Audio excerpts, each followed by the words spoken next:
Primer año, Segunda Guerra y la bipolaridad mundial. Bienvenidos a una clase más de este proyecto Aprendamos en Casa. Hoy ha llegado el turno de los chicos estudiantes de primer año de bachillerato de la materia de estudios sociales.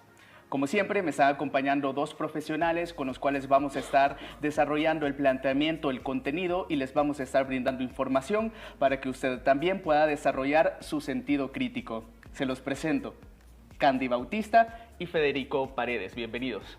Muchas gracias. Gracias. Para iniciar, una recomendación que les podamos brindar también a todos los estudiantes, Federico. Sí, la recomendación es que se relajen, que no vamos a estar haciendo ninguna valoración que usted necesite estar copiando inmediatamente en su cuaderno.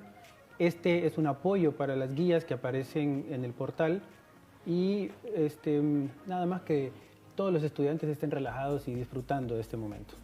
Excelente, con esas recomendaciones y ahora ya estando relajados vamos a entrar en materia porque la temática que vamos a estar abordando en este día es precisamente los conflictos geopolíticos del siglo XX.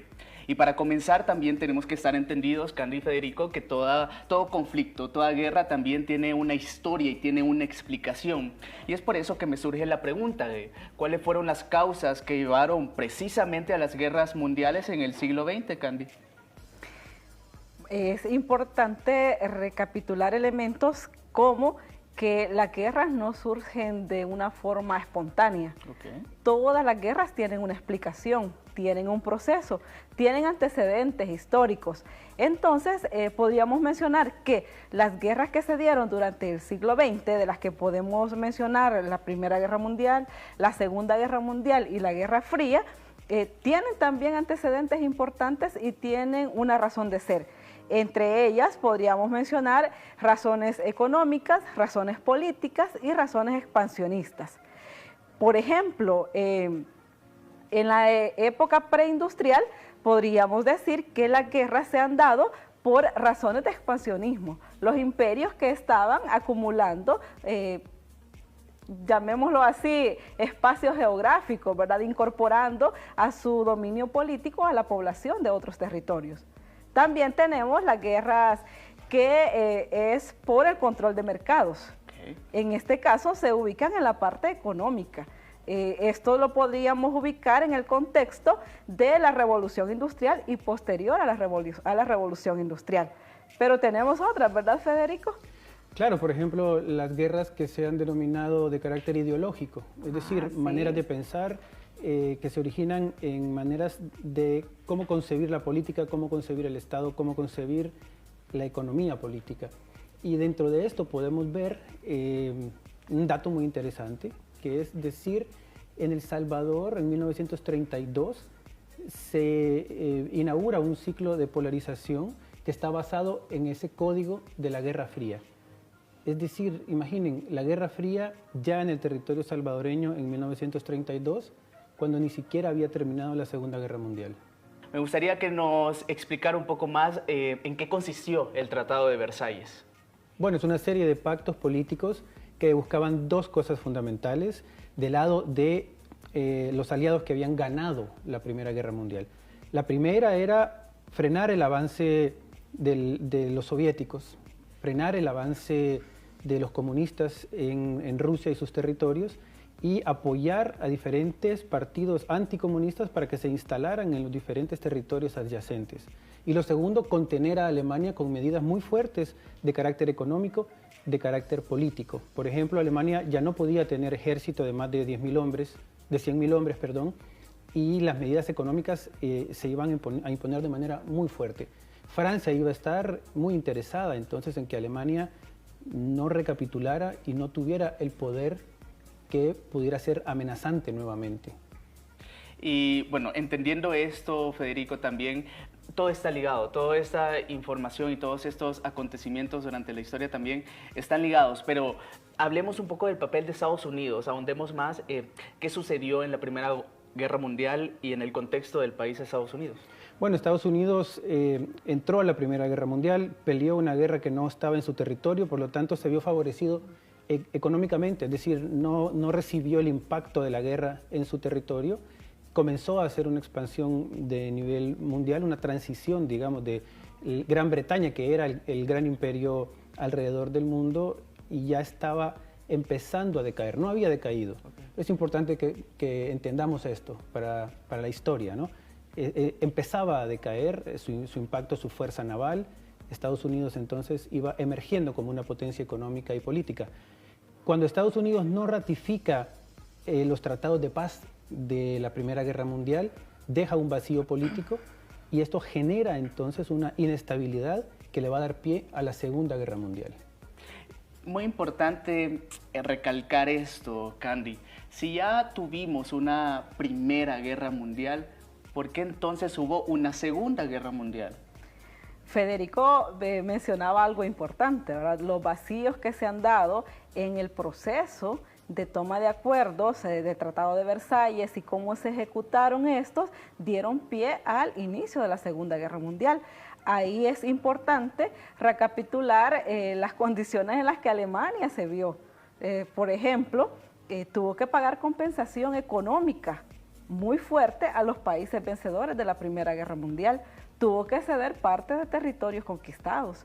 Entonces, estas condiciones le situaron en un panorama desfavorable que buscó durante este proceso de los 20 años después de la Primera Guerra Mundial e inicios de la Segunda, reconfigurar. Incluso hay un momento en el que Alemania pues viola el Tratado de Versalles y comienza a crecer armamentísticamente y militarmente. Entonces, esto sienta condiciones, ¿verdad?, para el auge de la Segunda Guerra.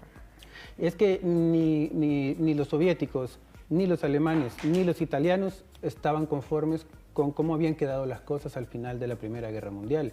Para decir un ejemplo, en Alemania tanto los partidos comunistas como el Partido Nacional Socialista denunciaban el Tratado de Versalles y las condiciones que se le estaban imponiendo a Alemania. Entonces esto no iba a tardar en, digamos, reventar de nuevo. El final de la Primera Guerra Mundial con la Sociedad de Naciones fue bastante inefectivo para evitar una Segunda Guerra Mundial. Y hablando de lleno en la Segunda Guerra Mundial, hablemos un poco de las fechas, de la cronología, Federico, precisamente de esta Segunda Guerra Mundial que inició en Alemania, precisamente, y que empezó a expandirse también el poder alemán por toda Europa. Vamos a ver esta línea de tiempo. En 1931, los japoneses invaden Manchuria. En 1935, Italia invadió Etiopía. Entre 1936 y 39, Italia y Alemania intervienen en la Guerra Civil Española. Entre 1938 y 39, Alemania invade Austria y Checoslovaquia. En 1939, Italia ocupa Albania.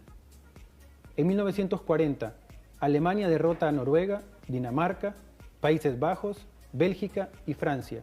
Churchill, en Gran Bretaña, encabeza una coalición nacional contra Hitler y ese mismo año los italianos le dan su apoyo a Alemania. En 1940 y 1941, Gran Bretaña resiste sola contra Alemania. En 1941, Hitler invadió la Unión Soviética y entre junio y octubre llega a las puertas de Moscú, pero la Unión Soviética termina imponiéndose. En 1943, los alemanes se rinden en Stalingrado, los rusos inician su marcha hacia Berlín, Praga y Viena. Estados Unidos, a su vez, comenzó a presionar a Japón económicamente por la vía del comercio y los suministros. Y fue esta la presión que desencadenó el ataque de los japoneses a Pearl Harbor en 1941. En 1945 finaliza la Segunda Guerra Mundial a partir del lanzamiento de las bombas en Hiroshima y Nagasaki, lo que implica una rendición total. Definitivamente la Segunda Guerra Mundial impacta en la historia de la humanidad y es un hecho atroz, un hecho horroroso, que hasta el día de hoy siguen muchos análisis. Algunos estadistas dicen que fueron alrededor de 45 millones de personas que perdieron la vida. Para otros estadistas son más personas, para otros serán menos. Pero eso, Federico, no deja de ser un hecho horroroso en la historia del mundo. Así es, Eduard.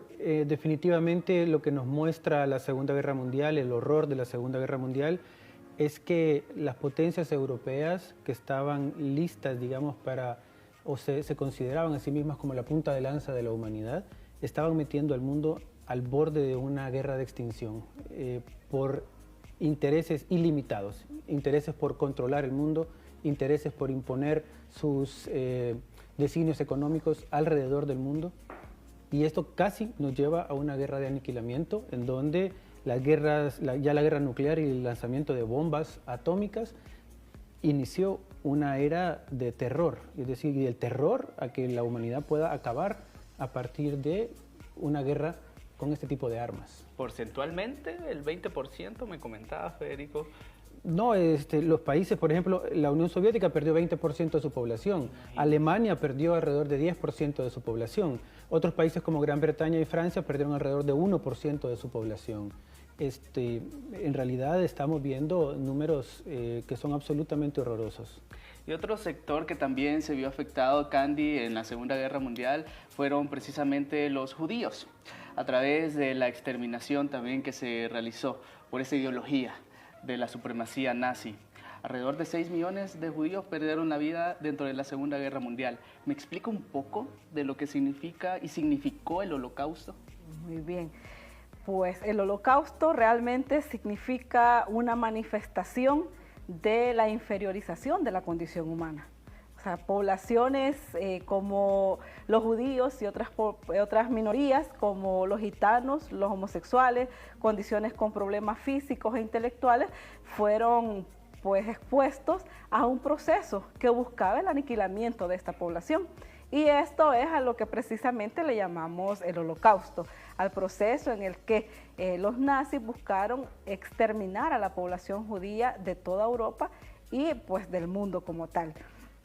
Vamos a analizar brevemente lo que es el Holocausto a partir de las etapas que conllevó este proceso.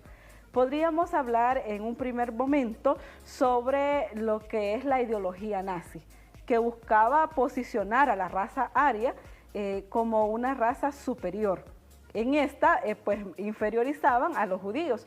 Vamos a ver en este momento un póster en el que se da parte de lo que es la campaña de difamación nazi en contra de los judíos, claramente, ¿verdad? Y se muestra la idea de un judío que es acaparador y que domina el mundo.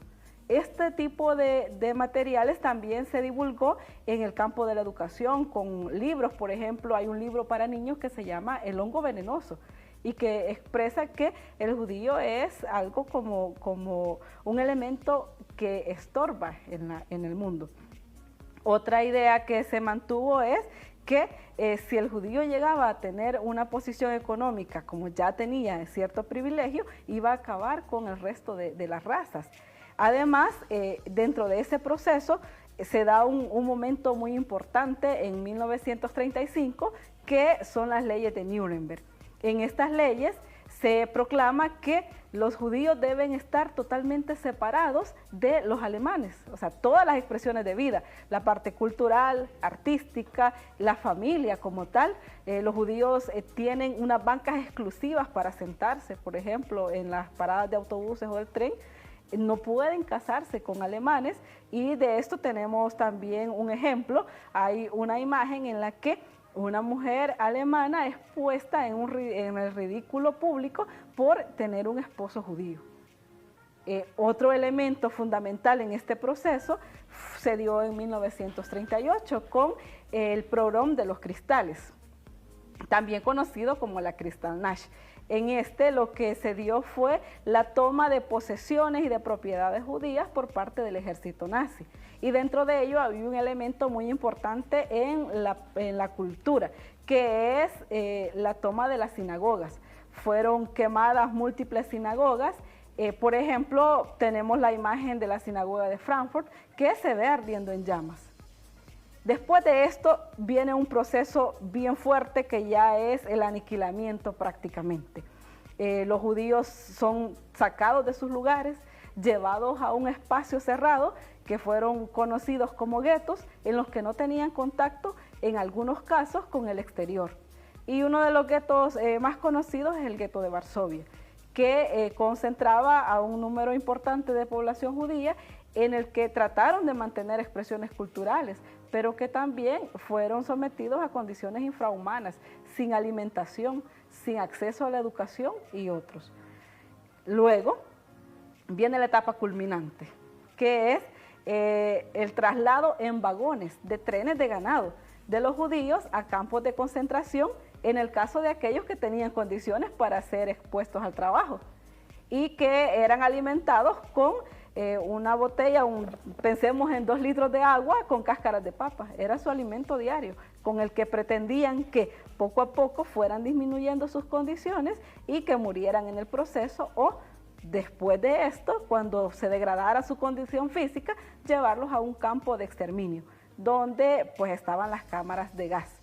Y esto es un elemento fundamental cuando analizamos la Segunda Guerra Mundial, la deshumanización que se da en los seres humanos. Y me gustaría que también, recalcar un punto y un personaje salvadoreño que también estuvo envuelto dentro de este contexto de la Segunda Guerra Mundial, y es el coronel Arturo López Castellanos. ¿Nos puede explicar brevemente quién fue? Bueno, el coronel José Arturo Castellanos fue el embajador en Ginebra, Suiza, en el tiempo del Holocausto, justamente. Recibió indicaciones del presidente en ese momento de El Salvador, que era el general Maximiliano Hernández Martínez, de mantenerse neutral ante la situación bélica. Sin embargo, él optó por ayudar a los judíos, dándoles identificación falsa. Es decir, muchos judíos pudieron salvarse de la muerte gracias a que tenían una identificación como salvadoreños. Esto lo hizo sin buscar méritos económicos u otros. Por lo tanto, en el año de 2010 fue reconocido como justo entre las naciones por Yad Vashem, que es la institución para el recuerdo del Holocausto. Federico, y también lo impactante dentro de toda esta historia del Holocausto también es que en la actualidad podemos ver algunos indicios de supremacías de clases y lo podemos llegar a comparar con lo que sucedía quizás con esa discriminación que llegó a ser en ese momento, aunque no llega a ser igualdad, pero sí uno se preocupa al ver que hayan personas también con ese pensamiento y que en pleno siglo XXI todavía siga habiendo ese tipo de discriminación. Bueno, la discriminación en realidad es algo que no podemos aceptar. Nosotros pensamos de que todos los seres humanos compartimos el mismo código genético, es decir, que la interpretación de la raza es una interpretación errónea y que solo ha servido para categorizar e imponerle desigualdades a ciertas poblaciones. Esto es totalmente intolerable, pero efectivamente son ideas que se usan muchas veces para echarle la culpa a otros sobre las propias debilidades de un sistema político, de un sistema económico.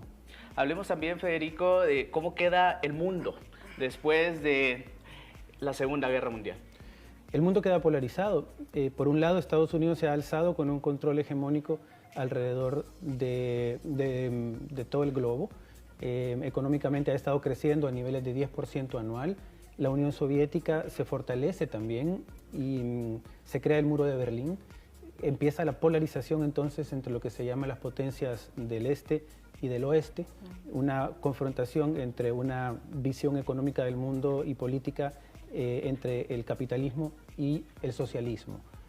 Esto nos ha pegado directamente en nuestra historia nacional porque, como ya decíamos al principio, El Salvador en América Latina es un caso temprano en donde la Guerra Fría se desarrolla. En este caso no fue una guerra fría, nosotros sufrimos una guerra que no se le puede llamar fría. Es decir, nosotros sí vivimos una guerra con este código de separación de maneras diferentes de interpretar el mundo, políticamente, ideológicamente.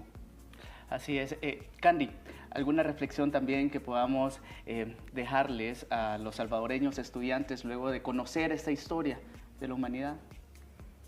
Bueno, una gran reflexión es que es necesario conocer la historia para prevenir hechos o sucesos que puedan afectar a la humanidad. Hay una frase que quiero mencionar que es de Ana Frank, que dice que los hechos del pasado no se pueden cambiar. Sin embargo, conocer estos hechos nos pueden ayudar para prevenir a que estas situaciones se repitan o vuelvan a suceder. Por lo tanto, lo importante es recordar, no olvidar, pero para prevenir. Federico, también me gustaría que nos brindaran una reflexión, pero antes también nos contextualizara qué sucedía en Latinoamérica, en nuestro país y en el continente entero mientras estaba sucediendo también la Segunda Guerra.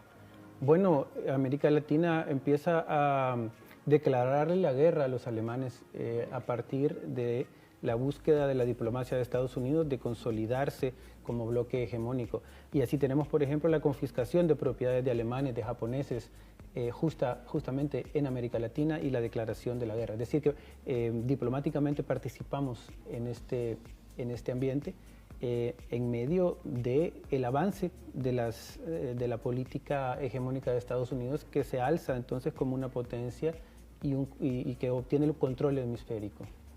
Así es. Gracias, Federico.